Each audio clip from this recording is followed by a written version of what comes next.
Yeah, man. Greetings. It's Abba Ayaleu Amlak. Heru Sekem Ankamun. Silo Samanzi Zinolengway. Today we have two guests. Namhlanje. Mfagwe phakathi ngizoshawa bakwethu. I've been a naughty child in South Africa. I'm going to be disciplined today by my elder on this side and by my junior on this side. I'm in the middle. Ngapha ngithi baba, ngapha ngithi mntanami. But sizoxoxa namhlanje. Asiqale kuwe mntu omdala. Please introduce yourself. Bakwazi abantu. Sanbonani, greetings. My name is Dr Baba Bantu. I am a founder and director of a company that we started in 2002 called Ebokosini Solutions. I think I'm a stubborn child of this African soil. And my job is to break doors that people say you must not open, enter territories that people say are forbidden, but not just for the sake of breaking. But rebel. Yeah, rebel, but rebel with a cause. Okay. Yeah, let me cap it there. Rebel with a cause. Thank you. Ngiyabonga baba man. A lot of people know your work. I certainly know your work. You've done great things in our communities. I think I speak for a lot of young men.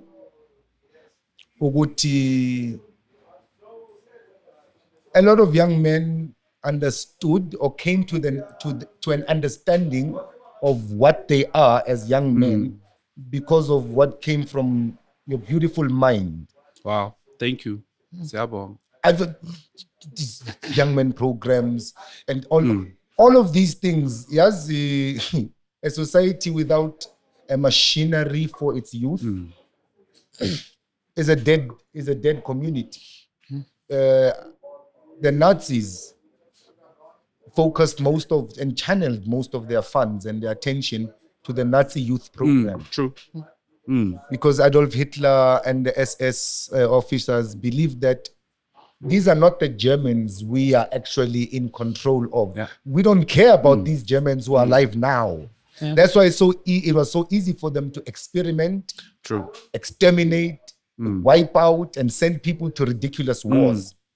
The Germans that they were focused on were the Germans who were 7 years old, 6 years old, 5 years old at the time. True.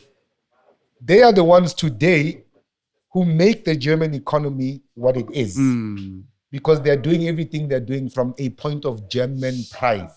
True. Yeah. We lack that as Africans. Before singena kakhulu lapho. Sure. Ubani wena njengabantu abadala? Bantu abadala. Mulweni bantu abadala. My name is Kush Mahleka. I'm a poet and medium. Yeah. Okay. Titalo. Yes. Poet, medium. Yes. Founder of uBuntu Solutions. Yeah, namhlanje kuzochayisana ama-train bakwethu. The first thing I want us to talk about, Sibegela. What is African pride? Okay, let me jump into it.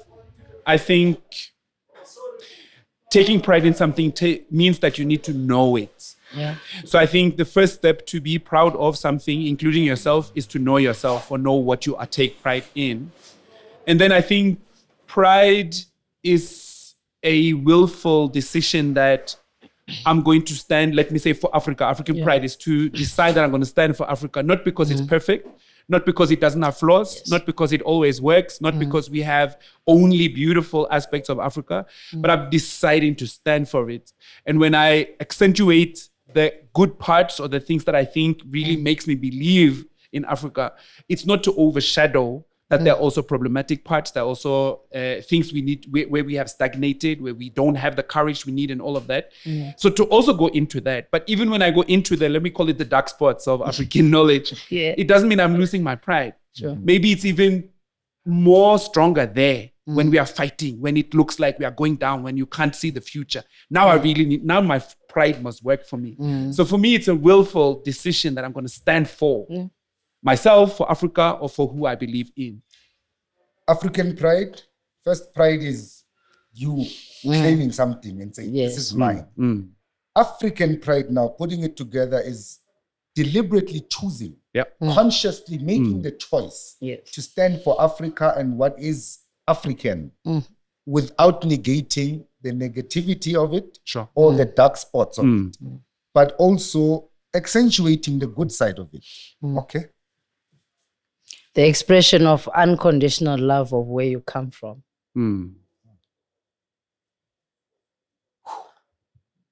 African pride, expression of unconditional love of where you come from. It's deliberately making the choice to stand up for that which you belong to. Yes. Can a white man be African? No. Next question. Now I got done. Now.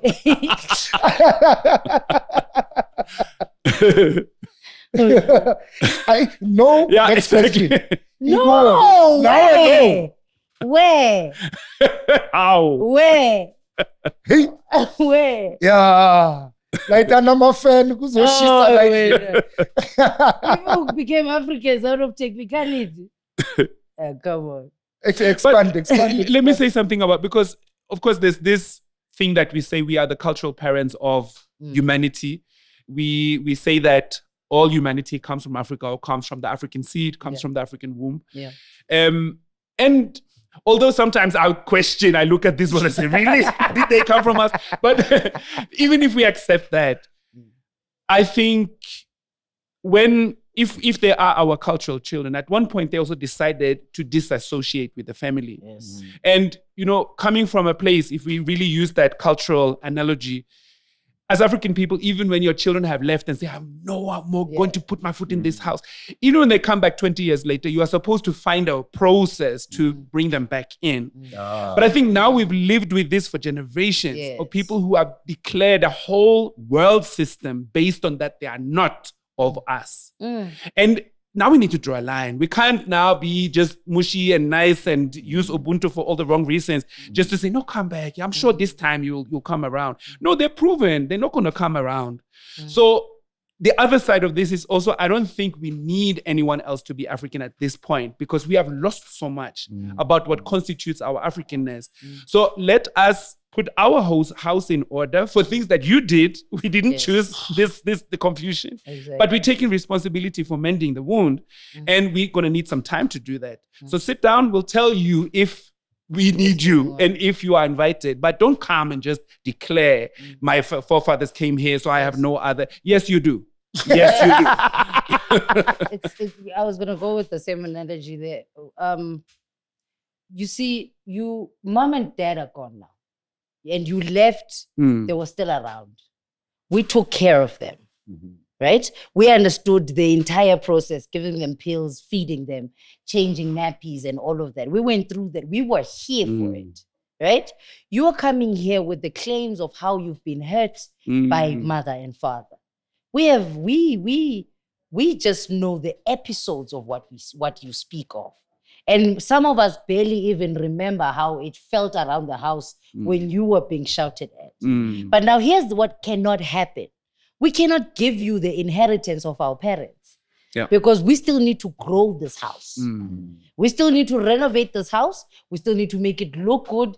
And you are out here claiming the fact that because you were taken away, in which you were not, you left. You left. You left. Yeah. Now you are coming here claiming things and you want us to be left with nothing.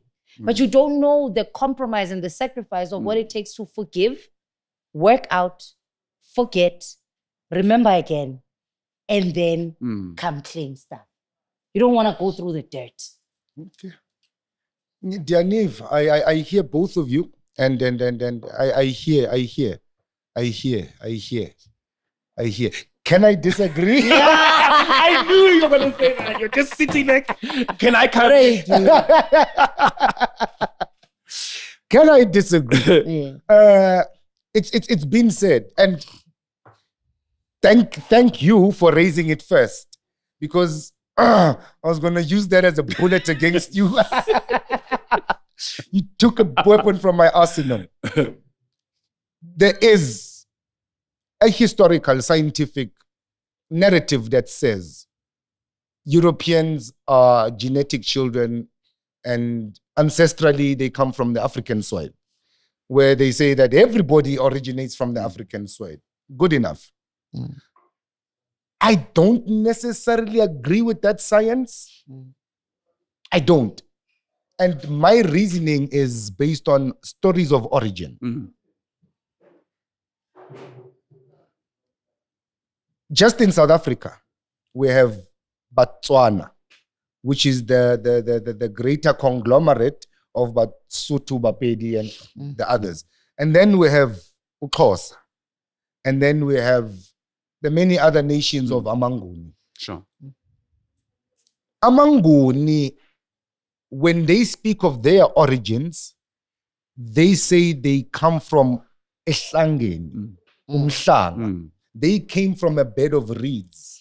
And they expand that story by saying that a hole opened up in the sky at some point in history. And a man-child came down on a string, on a rope, which is alluding to the umbilical cord.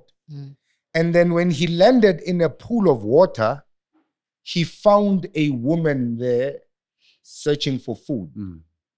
And this woman took a reed and made a knife out of it and cut that string. And took that man, that child, and raised him. And that became known as Umvelingang. Right? So, the Tswana and Sotho, they say they came with an individual named Lowe who came out of a hole in the ground. And they still have places like Lihurutse, they still have a cave with a footprint on the outside where they say this is where our ancestors came out from the ground. Naba laba baselubombo laba. Amangwane, Amatonga, all that conglomerate going to Mozambique and Mpumalanga deep there. They say that they came from the top of a mountain in a contraption that was covered in clouds. And then they came down from the mountain and landed on the earth. I know my family says, Amapele, say that they came in a basket coming from somewhere in space and they fell to the land. Now, this is just one country. There are 4 or 5 different stories of origin. Sure. Is it not possible that Europeans were also created in their own space, in their own time? And we have no genetic connections with them historically. This is why I say this thing, yes, maybe there are genetic ancestors, but then if that was so, say I agreed with that, then white people can be African or are Africans genetically. Yes, they left home and they decided to live their own way. Do we hate them so much, though, that we cannot reconcile? But I'm not sure who we're trying to reconcile with. I haven't seen any application for reconciliation for a while. I think part of the problem is that we are dying to, or some of us are dying to reconcile with people who have said, we're not reconciling with you. Yeah. And it's not based on hate. Yes, I'm not going to claim that I'm free from hate of whiteness. I have definitely strong traits of hatred towards whiteness, and I emphasize whiteness, not necessarily white people, although there's a blurry difference there. But what I'm saying is what whiteness has done to us. I hate that. But I also know that moving with hatred is only going to hurt me and the people I love. Yeah. So I need to always convert that energy into something productive. So there's a line where I'm also not so, I feel that I have very few years on this planet to do something constructive. Yeah. And there are certain things that I'm very interested in, but I don't feel I have the time to go into it. Like I'm interested in life in other planets, but I don't have the time to really go into it. So I'll listen to a story, but then I go back to work. Yes. So even when it comes to the stories of origin, and I think we are a very rich continent with many stories that are slightly different, sometimes similar. And I think that speaks to this. There is a certain unity amongst us as African people. I mean, you go to the African diaspora, and although there's a difference, you can sense that, but there's also a sameness in how we operate in this world, how we greet, how we look at collective responsibility, how there's a communal spirit that guides us. And I think to maybe say one thing about this particular conversation, I think I'm a student of Sheikh Anta Diop. I come out of that school of thought with the two cradle theory, and that there's a northern civilization, there's a southern civilization, which also is accentuated how we move in this world, what we hold dear. Because I think there's a stronger similarity between African cultures and certain other global southern cultures than the global north. And if we read people like Michael Bradley, a white Canadian who has spoken about the book Iceman Inheritance, and he kind of goes into understanding why his people have been so violent. And he speaks about how they also changed physiologically, culturally, in all aspects because of Ice Age and that experience of just very, very extreme cold. And so I think when I'm answering the question, I'm answering it more from a point of seeing where we are now. And I see that it's important for us as African people to safeguard, reclaim, and learn how to practice what is ours, because we come from greatness. And right now, we are not at the top of our practice. And I want us to get there. And maybe there'll be a time. And I feel this is a conversation we can't even... I feel like, listen, we can accept you as an adopted Sure. If we could make a plan for you, we can accept you as an adopted child, not as a member. You see, the one thing I loved about the similarities of the stories, no one remembers the trip to here. Everyone remembers of how they arrived. No one remembers the trip. And no one remembers the trip of what it was sort of a basket. It was a cloud. They thought it was just been dropped. It was a cloud. But the insanity of how you came through it. We need to create some sort of delusion. But everyone just came out of nowhere. You came with boats. There's another place where you came out of the because you're exposing very deep Xhosa secrets now. Of course, that's another truth.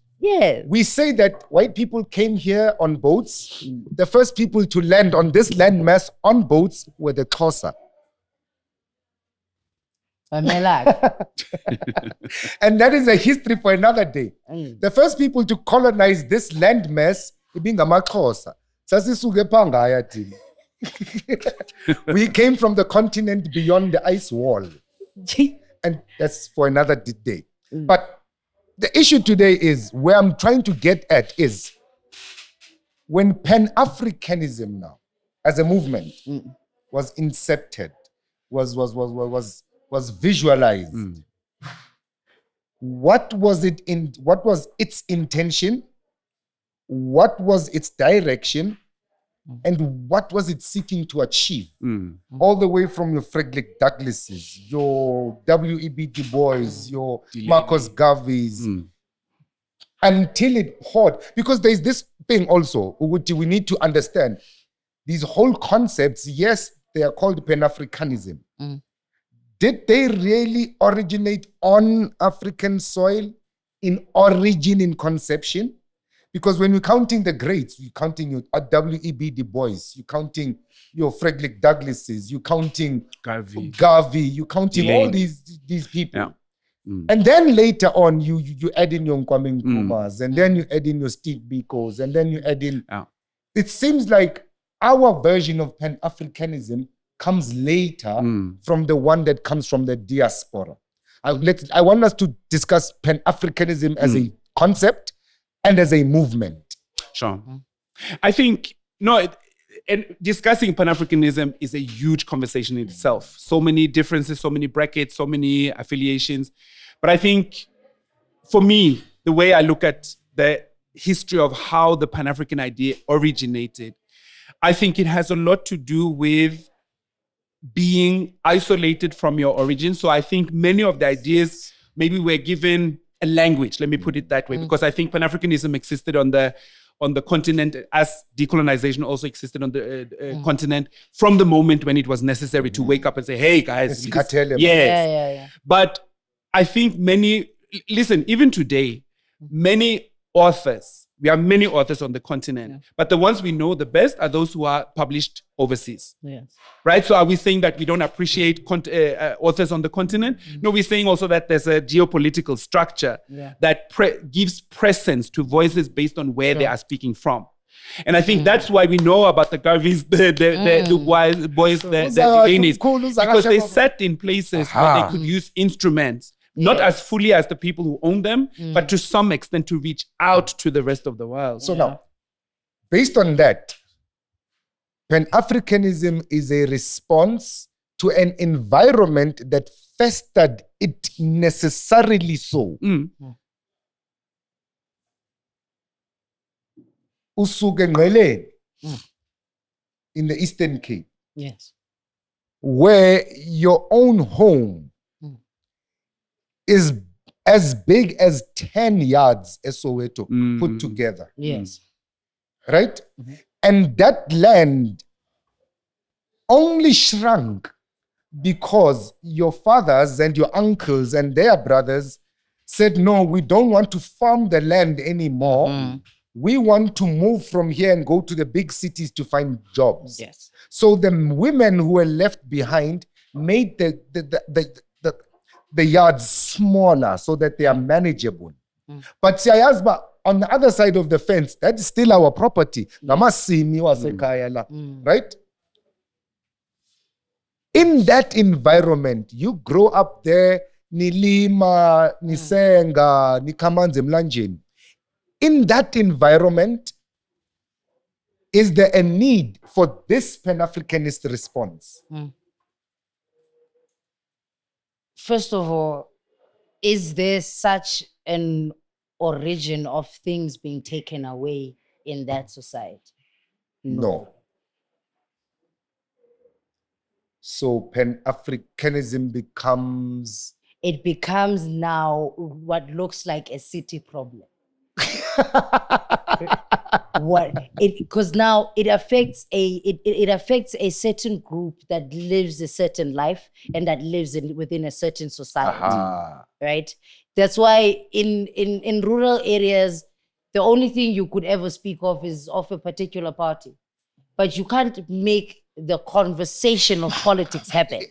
Because they don't have such politics. There are no politics. There are no politics in the village. So now, if you want to take such concepts that you are literally, you see, the only common thing that we have here is that these are people who had the knowledge that our story could be broken, our story could fall off, and could be forgotten. Let's not do like we grew up and are trying to better, but keep the story. But now the story only began its particular topic only within the city, where a particular thing happened. And now it feels like this, it feels like a fairy tale to someone else, because now you are listening and then they came to shoot you in your house. In your house. And he just stood there and watched. And you understand? Sure. Like someone who want to understand, what do you mean? Someone came to your land and just wanted to take it and tell you how to sleep and when to sleep. Sure. You know, it's taboo. But let's not also forget that, yes, there's a huge difference from the countryside to the city. But at the same time, tax laws were enforced. Even when you say the man now decides to go to the city, maybe some decided, but many were forced, because now you have to pay a certain tax to be able to keep up your your residential space, even if it's in a rural area, and you need now physical money. You can't just pay with your vegetation or whatever you grow. And now it becomes necessary that you go to a place that is not your own. Yeah. And when you're not working because you want to. And now we see, so in that. It has to do with displacement as well. Yes. So what I'm trying to say is that, yes, I agree that, and I have an issue with the over-intellectualized Pan-Africanism that often has become elitist and happens in air-conditioned rooms and very far away from the people it says it's supposed to benefit. I have an issue with that. But I think that many of the instrumental tenets within Pan-Africanism also resonated in other areas, not just in the city, because people have already experienced forms of oppression. But this was what do you mean we can't enter? What do you mean we can't own it? What do you mean we need to pay tax? What are you saying? We can't, why are you taking our cattle away? Why do you have to work in a mine? All of those things. So you also now start to have, for generations, a disgruntlement and anger. Like, what is this? What are these people doing? Then you meet somebody, you see the problem is that people, this resonates to me. Yeah. Now you start to grow a collective understanding. Uyayizwa le ndaba Tembe ukuthi iza kahle iyabuilda kahle. On one side uthi wena, it sounded strange ukuthi man, a group of white people came to your house and they told you to wake up nilele. Beziphi intonga ibiphi imikhonto bethane ntwezi kanti malume akho akabethi ngezulu na. You understand? And then you come now to the city and you find Andile manje noma ungambuza manje ukuthi ususele nje le camera uyibhekise kuye umbuzo ukuthi bubukini indoda uzokutshela ukuthi ekhaya kuseSoweto Deep Kloof Zone 3 number bani. That's home for Andile. And beyond Deep Kloof uzomconfuse, right? Now you meet. Hayi man, kutheni nihlala endlini ezincinci kanje thina xa sifika apha sasithi zidoti izindlu zaseGoli. Ukuthi the people in Joburg, they live in tin houses. You understand? Because of where we came from, emakhaya. Ukuthi thina, you have your own house, kuthiwa indlu yakho emakhaya at 13. Ukuthi hayi phuma ngolahlalala amakhwenkwe pha. Awusahlala endlini in the main house. You have your own space nabanye amakhwenkwe, other boys your age. And then we get surprised ukuthi hayi man, nilale kitchen eSoweto. Hayi umhlola lowo. Nilale kitchen, nivuke nipheke. Hayi.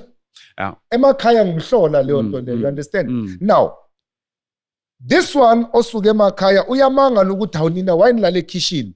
And then you convince her ukuthi no, it's these white people. They are our enemies.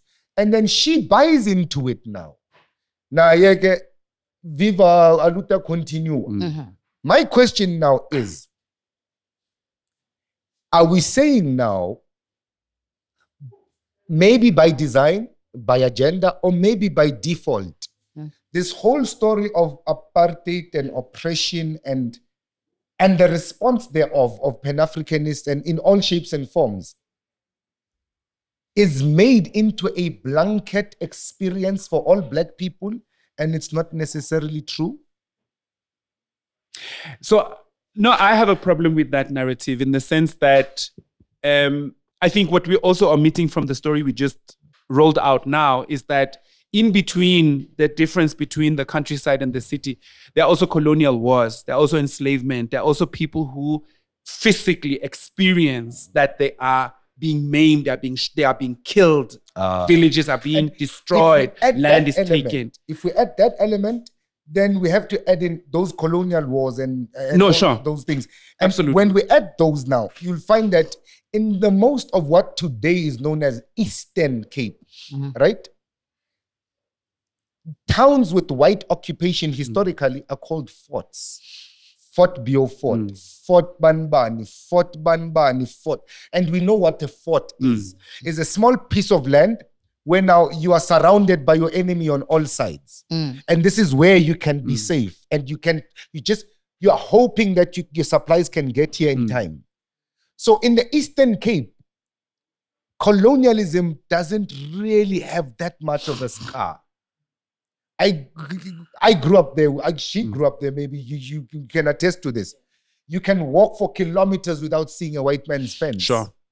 You walk for miles and miles and you just see thousands of cows and all of them belong to the community. So those wars, because of the frontier wars that happened over a period of 100 years in the Xhosa region, and defeat after defeat after defeat of the British, not the Xhosa. Sure. We ended up in a position where we are still in command of our lands. I've got a piece of land in the Eastern Cape, right on the beach. You'd expect to pay thousands of rand for that property. But because Inkosi is a cousin, and not because it's nepotism. No. Traditionally, when you want land, you go to the chief and he gives you umhlaba. That's how we acquire land. Sure. I haven't been to that land physically in the past, 6-7 years to see it. Sure. But I can go back now. You will still find my land empty as it is, undisturbed, because everybody knows ukuthi kusemampandleni pha. Right? Here in the city, I leave my house for 2 days. I could come back to a squatter. And then you look at the dynamics with, KwaZulu, they had their battles, Sandwana, Lundi, and in many defeats and many victories, properties were taken, lands were shifted, and rules were changed. You have your Skukune wars, you've got your Portuguese and Tonga wars in Mozambique. Those also determine what extent of influence the Europeans had to the local communities.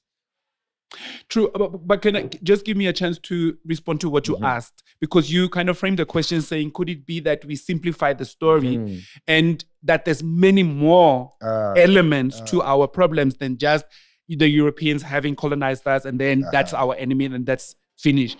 I agree that sometimes from some corners of our community, maybe we oversimplify and we overlook that in between the broader understanding of what colonialism is, has been, and is with us even now, there are certain things we need to do differently. We haven't solved the question. Just I laugh to myself when I see somebody posting on social media, guys, white people are not our friends, ne? Like, that's what you want to say? Like, I think we passed that. I think we are further now. We can't be saying things like that. Yeah. But my point is that even if there are other elements we need to really focus on, it doesn't take away a systemic picture that has influenced how this world works, what it means to walk as a Black person in this world. And yes, it's different from person to person. For instance, I meet especially our millennials now who say that, personally, I haven't experienced any racism. So I don't think listen, yes, I have experienced racism physically and personally, but I'm not using only that as an understanding of what has happened to our people. And I think that's what Pan-Africanism is, to say that people are getting shot on the streets in Brazil, and that has something to do with me, even if I don't live there. It's that universality of the experience. Exactly. And there's a common thread. Now we get into the core of this beautiful concept. It's the universality of the unity of the broken spirit. And this broken spirit, can I dare become the bad man? Here it comes. And say, white people had the same experience amongst each other. Look at your William Wallace's, your Robert the Bruce. Look at your old kings of Francia, who were trying to fight for their own independence from the colonialism and the oppression of certain other states. The Roman Empire, first of all, spread its wings, its iron claws throughout Europe for thousands of years before it even touched Africa. Sure. Right? And when it did finally touch Africa, in the places like Carthage, in your North Africa, it was diplomatic, because Carthaginians were actually Roman citizens. And Carthaginians were Roman aristocrats, for that matter. So when it got here, it kind of had a diplomatic feel to it after it had crushed its own in the European continent, right? Yes, colonialism was a sick stain in our history. And please don't misunderstand me to say I'm saying viva white people. Hey, abelungu bayazi bakwethu mina nguGinqa uBhunu, that's my name. uGinqa uBhunu wamthathela isibaya waqeda konke. You understand? Sure. Nginandaba nomlungu mina, I don't worship white men. Futhi, I'm of the questioning of this concept now of are we truly now going to rebuild Black society by pinning our development on against them? Or, as you put it beautifully, are we going to sit down together and counter these systems? Ebukhosini solutions. It's a solution to a problem. And this problem is systemic. But uBuntu solutions is a system to counter this. How about we focus on, let's make uBuntu solutions great. Sure. Instead of pitting it against this system. Because now we want our efforts to run 100-meter sprint with somebody who started 7 seconds before us. And that race, sometimes, one Usain Bolt, 3 seconds only, he was done. But I'm not sure if I understand what you mean, pitting it against the European dominance in the world? Meaning, what would that even look like or mean? It would mean, let's take Abakali Pibokan, ebukhosini solutions. Sure. And the group of people that we sit down with and actually discuss immediate solutions. First of all, how do we solve our problem of living? Sure. Okay. This is, I think, also, if this will take this needs a generational effort. Because this is also a generational burden. And true. With the many times that we have had what day and what day come together and remember this moment, great. But now, shouldn't we actually get together and talk about a common solution? You understand? Because as African people. As African people. This is people. where I'm getting now, what's happening is you have Baba Bantu, you have Abba, you have Kush here. Baba Bantu knows Baba Bantu knows exactly to be pinned to the wall by a white man. You understand? His anger is valid. He knows this. Uzwa and how it smells and all of that. Great. Then you have Abba. Abba knows to be raised by Baba Buntu's anger.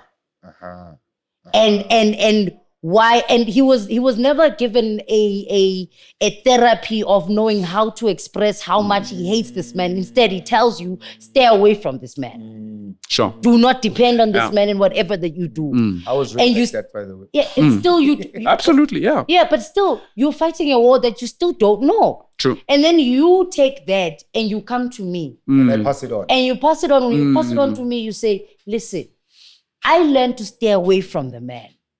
I need you to acquire yourself and the rest of us who had given themselves to the man and left ourselves there.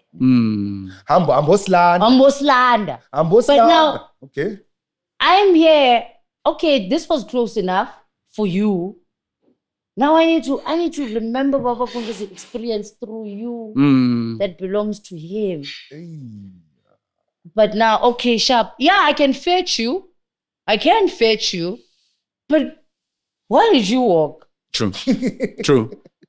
Because also, I don't know how far you walked, and I don't have much interest about this because literally I was never raised on walking. I was born in a car. So you want me to fetch you? This is why Nitiga Manja. How about now? To answer your question is, and put it together with that generational effort, age and youth. We come together, not only in our individual corners, but we make the decision now. Right. Age, youth. Let's come together and say, let's initiate programs of self-worth before we compare with the external. You understand? This is why instead of pitting it against the European systems, let's create our own system of self-reliance, self-pride. Steve Bantu Biko, brilliant man. I love that man. Steve Biko looked at this whole racial situation of South Africa and this environment. He looked at it all and said, oh, okay. This is pure madness.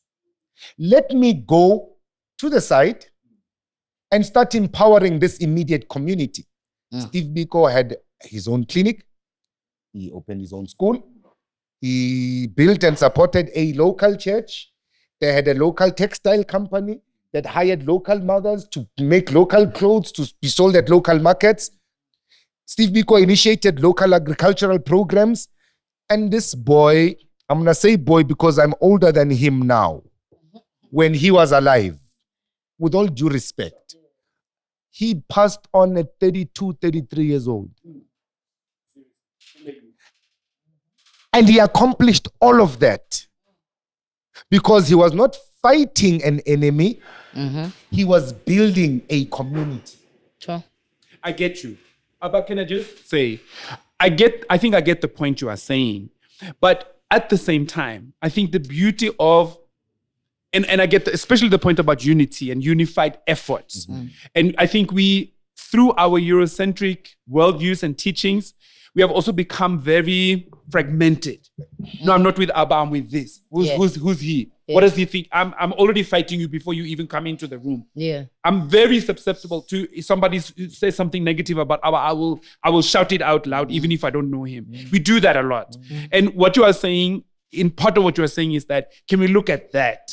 Because that we can't all, I mean, yes, we can maybe explain how it got into us from some external source.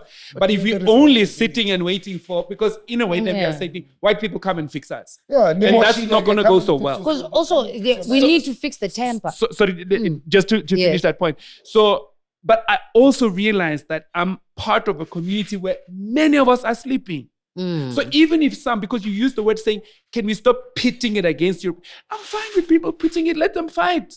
We need all soldiers, even if I don't agree with the ideology, even if I think, but I don't think you're going to get it. But at least you are fighting. You are up. You're not sleeping. You're not watching.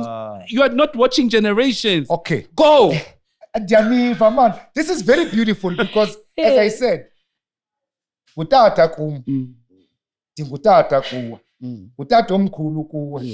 understand? Yes. So he experienced something, and I was raised by him, the mivubeko of his experience. Sure. Now I'm trying to say, okay, as fun we are pumped, we don't we don't want to go there, but we need to remember there. Yes. But we need to take this and bring it back and find somehow to make it work. True. What we are saying, Dr Baba Bantu, as long as you are fighting, it says you are not sleeping. And that's where we need you at. Because his era needed fighters.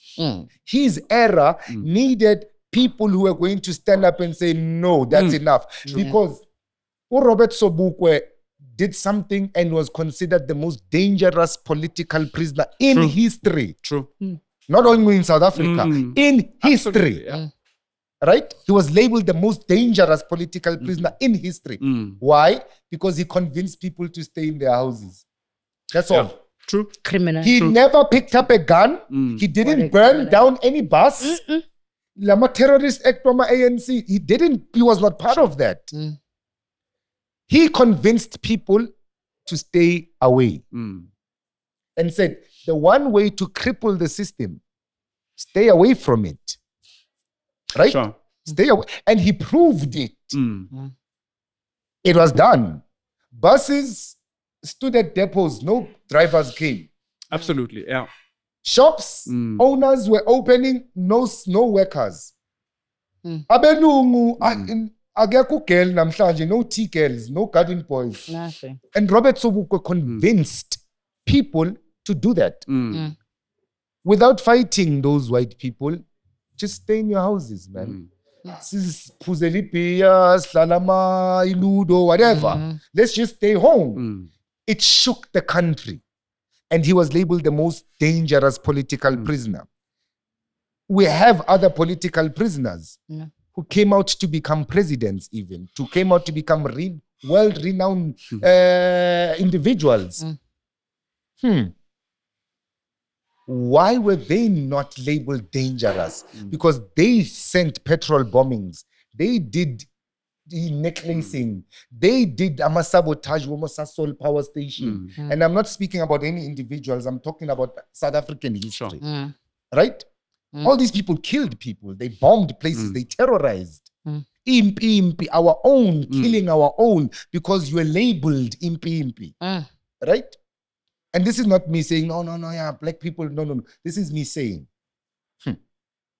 he was labeled the most dangerous political prisoner by saying, let's not fight them, let's build our own thing. Africa first. Sure. Yes. But even if we look a little bit closer in history, I'm thinking back just 10, 15 years ago, we have Blackwash, we have Feast Must Fall, we have young radicals who burn down buildings, who turn over statues.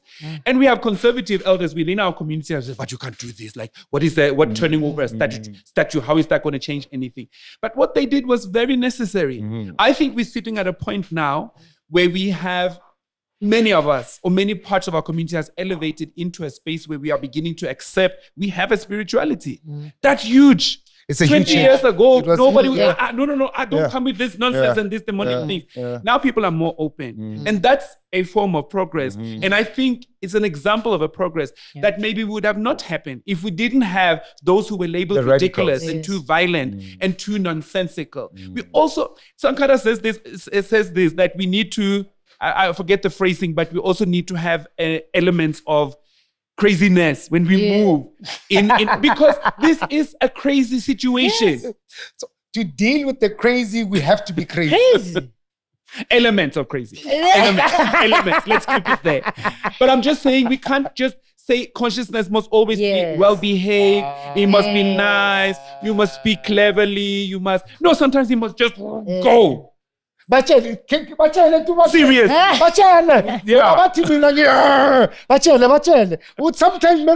man. Absolutely. Oh. No, it must. Otherwise, these questions will never get asked. Yes. If you're gonna tiptoe around it, thank you. It's never gonna get.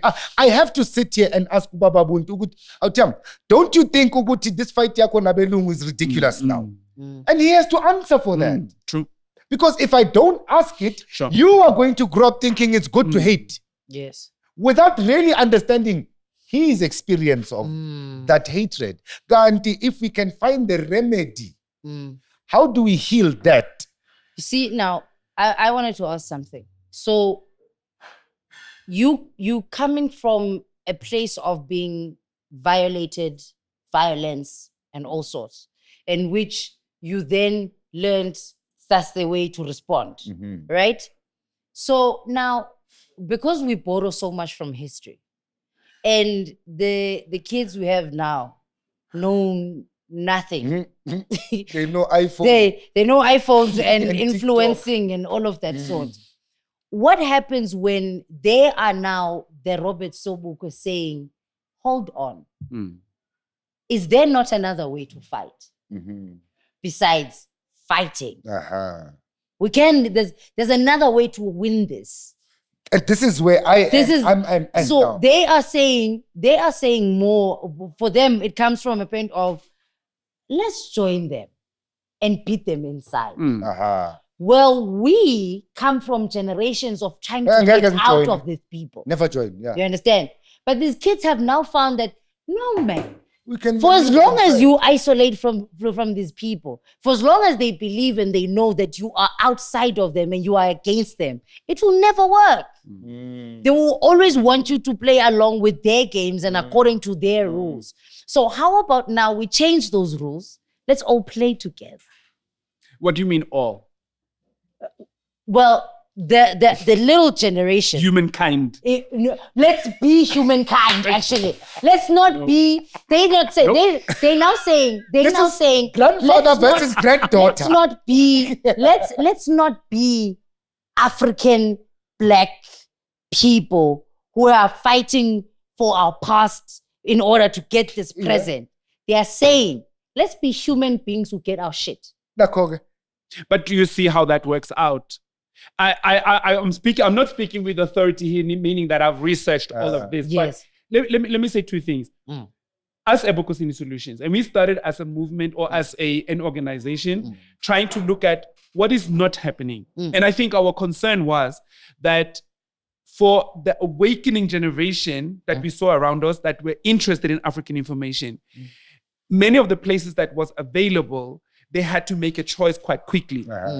I'm not saying Rastafari, for instance, demands that you must now make a but it looks like a movement that if you don't dress a certain way, very rigid. It's very rigid. So a lot of people would be interested, but I'm not sure if I'm ready. I'll be judged. I don't want to do exactly. I can't.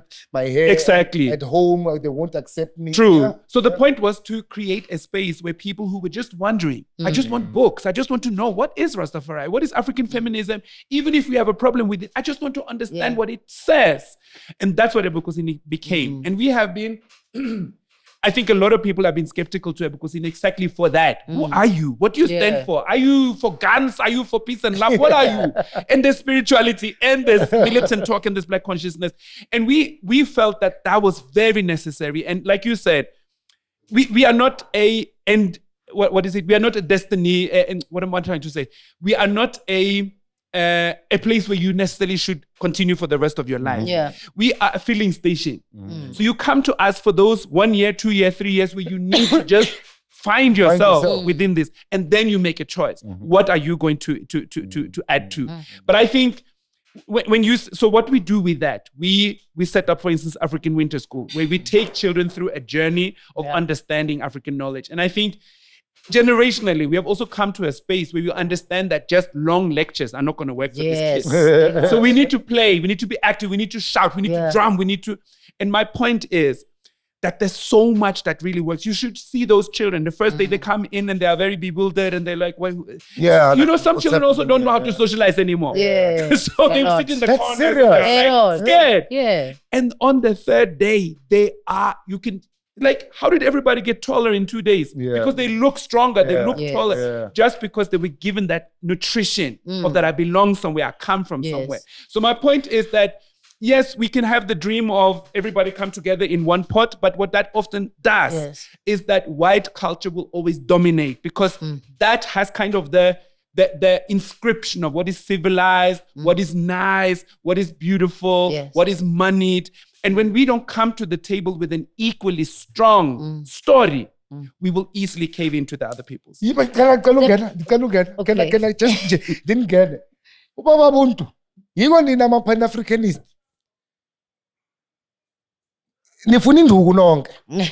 Because you are saying it, and at the same time, but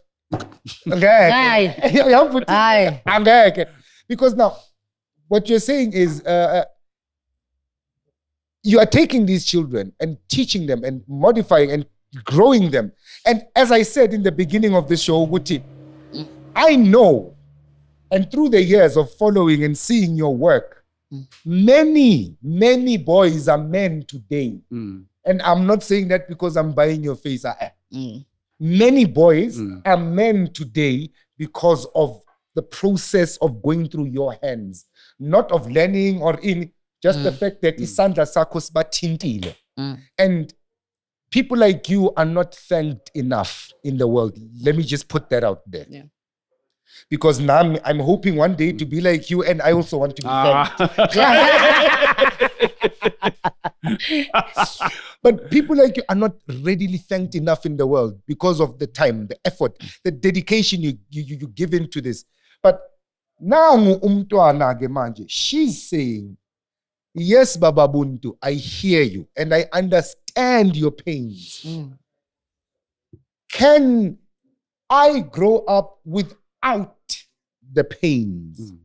Can you, as my elder, find a way to teach me the greatness of who I am without juxtaposing it to the very same person I have to go to work with tomorrow morning? Because the reality is, she went to school, she studied, she has a degree.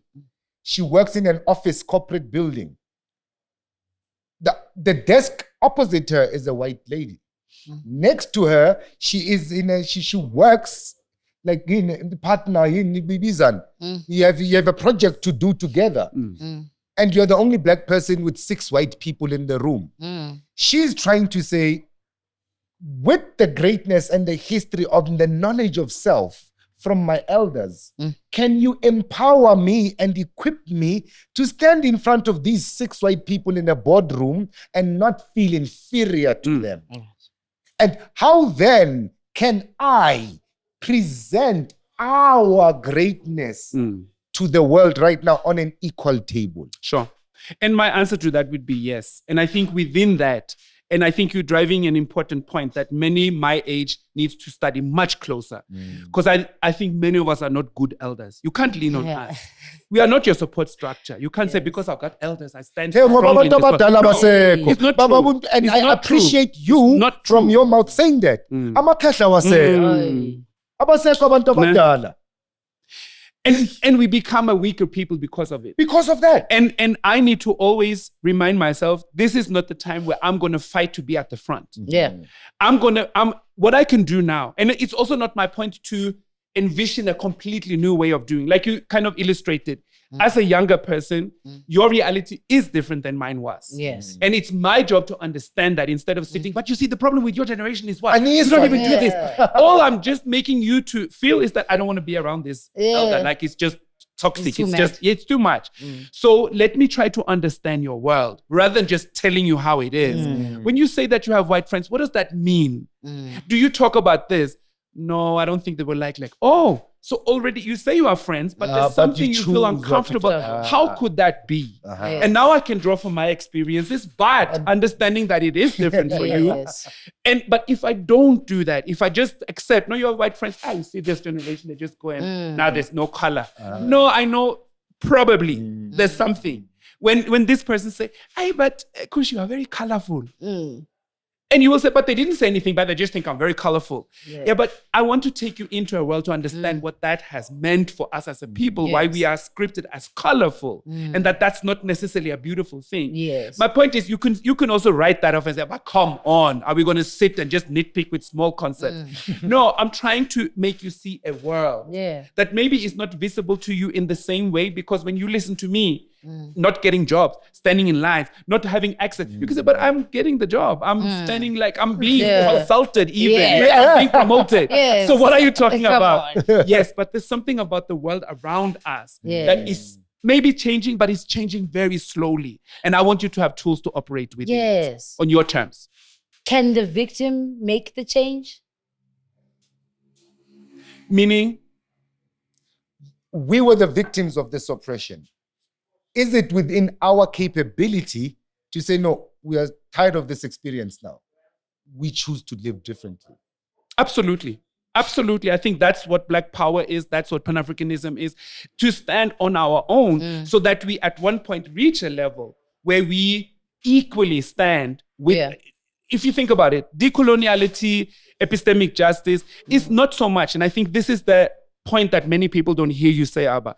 What you are saying is that we need to say something in addition to say that Europe is wrong, Westernization is murderous, and because that is true.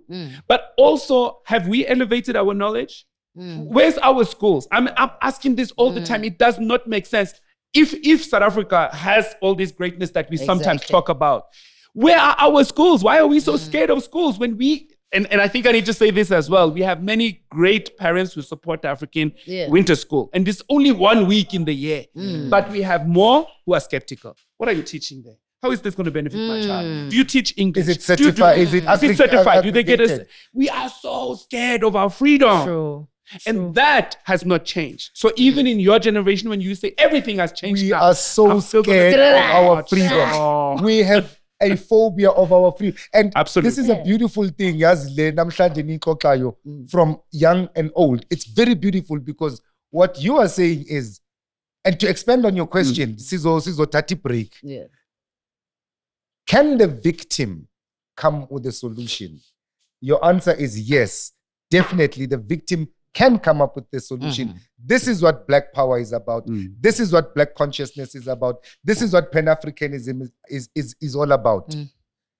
As a third person listening to the conversation, I'm hearing, yes, the victim can change a situation, but the victim can only change the situation within the bounds of the experience of the situation.